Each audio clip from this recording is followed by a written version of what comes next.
Halo, selamat malam Bapak Ibu semuanya. Jadi di sini saya Kian Reno Daga dengan NIM 240 3010 21154. Nah, di sini saya ingin mempresentasikan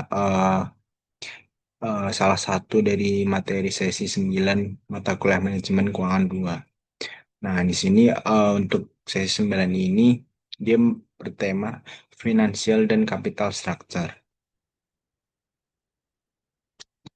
Next. Nah, mari kita mengenal terlebih dahulu apa sih financial structure. Financial structure adalah komposisi dari seluruh sumber pendanaan perusahaan yang digunakan untuk membiayai aset dan operasionalnya. Sedangkan capital structure adalah komposisi pendanaan perusahaan, khususnya jangka panjang perusahaan, dan biasanya fokusnya itu pada utang jangka panjang dan ekuitas. Nah, dari definisi saja kita sudah bisa apa ya, mengetahui perbedaan secara umum, yaitu financial structure ini adalah komposisinya itu seluruh sumber pendanaan gitu. Sedangkan kapital itu tuh hanya pendanaan yang khusus jangka panjang perusahaan. Jadi capital structure ini itu konteksnya itu lebih kecil, lebih sempit dibanding financial structure. Nah, lanjut dalam pendanaan financial structure itu ada tiga. Yang pertama dari short term finance, yaitu utang dagang ke pemasok, kredit modal jangka kerja, hasil bayar jangka pendek, accrual, atau bagian lancar utang jangka panjang. Lalu untuk yang kedua yaitu utang jangka panjang long termnya, yaitu bisa dari investasi bank, obligasi, leasing jangka panjang. Lalu yang ketiga dari equity, baik dari setoran pemodal dari pemilik, penerbitan saham, atau laba yang ditahan. Selanjutnya untuk pendanaan capital structure, karena tadi lebih sempit, jadi di sini khususnya itu hanya utang jangka panjang dan equity. Utang jangka panjangnya itu dari obligasi, term loan, project finance, dan leasing jangka panjang. Sedangkan equity udah pasti dari saham, tambahan modal dari eh, pemilik, atau laba yang ditahan. Dan biasanya tidak termasuk capital structure itu adalah utang dagang atau kredit modal kerja jangka pendek. Karena itu untuk kebutuhan operasional harian. Nah,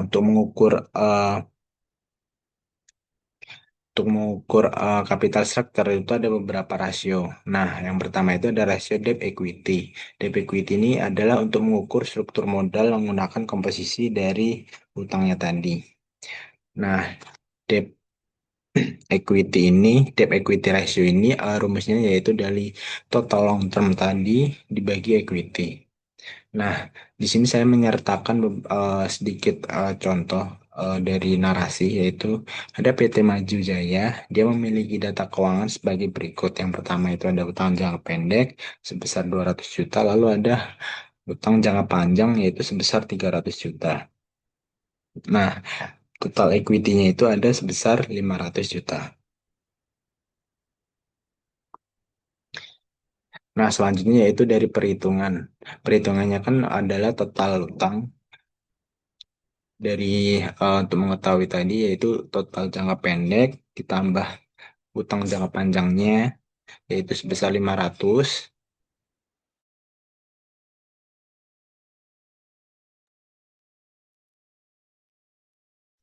Nah, habis itu dibagi. Nah, dari totalnya tadi kan berarti total jangka pendek dan total jangka panjangnya utangnya itu adalah 200 tambah 300 jadi 500 juta. Nah, jadi 500 juta dibagi 500 karena equity-nya tadi kan 500 juta. Jadi sama dengan satu, DER-nya itu satu. Nah, artinya adalah untuk setiap satu rupiah ekuitas, itu perusahaan menanggung sebesar satu rupiah total utang. Lalu untuk DER dari long term debt-nya itu adalah dari total utang jangka panjang dibagi dari equity-nya tadi. Nah, total utang jangka panjangnya kan ini teman-teman. Bentar. Baik. Nah, 300. Nah, total equity-nya kan 500. Jadi 300 dibagi 500 itu sebesar 0,6 atau 60%. Jadi untuk setiap Rp1 ekuitas itu perusahaan memiliki Rp6, Rp0,6 utang jangka panjang. Lalu selanjutnya yaitu dari long term debt to kapitalis. Nah, ini rumusnya itu ada dari long term debt-nya itu dibagi long term ditambah equity-nya. Jadi narasinya sama. Ada sebuah perusahaan dia memiliki utang jangka panjang sebesar 300 juta, total equity-nya itu sebesar 500 juta. Nah, perhitungannya untuk total kapitalisasi jangka panjangnya itu adalah 300 tambah 500 itu untuk ngitung yang bawah tadi, yang LTD ditambah equity. Nah, untuk rasionya adalah long term 300 juta dibagi sebesar 800 juta, teman-teman. 800 juta itu tambahan dari eh, long term jangka panjangnya tadi ditambah dari equity-nya. Nah, hasilnya itu sebesar 37,5%. Artinya, total pendanaan jangka panjang perusahaan yang sebesar 800 juta tadi, nah itu 37,5% itu berasal dari utang jangka panjang. Dan sisanya atau 62,5% itu berasal dari equity. Oke, next yaitu dari DAR atau debt to asset ratio. Nah, untuk rumusnya itu ada dari total equity utang dibagi total aset. Nah, total eh, narasinya itu total asetnya itu ada 1 M, total utangnya ada 500 juta. Nah, perhitungannya itu sesuai rumus kan total utang dibagi total aset. Jadi bisa kita lihat bahwa 500 dibagi 1000 kan 0,5. Artinya 50% dari total aset perusahaan itu dibiayai oleh utang dan sisanya itu dibiayai oleh pemilik sahamnya, pemegang sahamnya. Oke, next. Ah, Lalu ada interest coverage ratio atau bisa kita sebut ICR. Nah, ICR ini rumusnya itu dari EBIT dibagi beban bunga. Fungsinya itu untuk apa? Mengukur kemampuan perusahaan dalam membayar beban bunga utangnya menggunakan laba sebelum bunga dan pajak. Jadi bisa kita sebut tuh EBIT, EBIT itu. Lalu rasio ini menunjukkan seberapa aman perusahaan dalam memenuhi kewajiban bunganya tadi. Nah, jadi ada narasi di sini adalah laba sebelum bunga dan pajak atau EBIT tadi sebesar 200 juta. Sedangkan beban bunganya itu sebesar 40 juta. Nah, perhitungannya adalah 200 juta itu dari EBIT-nya tadi dibagi 40 juta. Berarti kan artinya ada 5 ya. Nah, artinya adalah perusahaan mampu menutup beban bunga sebanyak 5 kali lipat dari laba operasionalnya.